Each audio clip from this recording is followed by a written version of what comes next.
جو لوگ اللہ کی راہ میں مارے گئے ان کو مرے ہوئے نہ سمجھنا، وہ مرے ہوئے نہیں ہیں بلکہ اللہ کے نزدیک زندہ ہیں اور ان کو رزق مل رہا ہے۔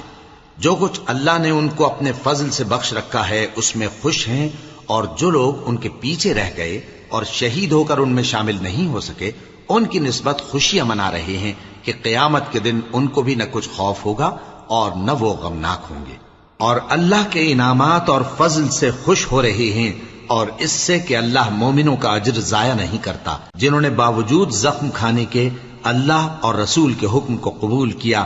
جو لوگ ان میں نیکوکار اور پرہیزگار ہیں ان کے لیے بڑا ثواب ہے۔ جب ان سے لوگوں نے آ کر بیان کیا کہ کفار نے تمہارے مقابلے کے لیے لشکر کثیر جمع کیا ہے تو ان سے ڈرو، تو ان کا ایمان اور زیادہ ہو گیا اور کہنے لگے ہم کو اللہ کافی ہے اور وہ بہت اچھا کارساز ہے۔ پھر وہ اللہ کی نعمتوں اور اس کے فضل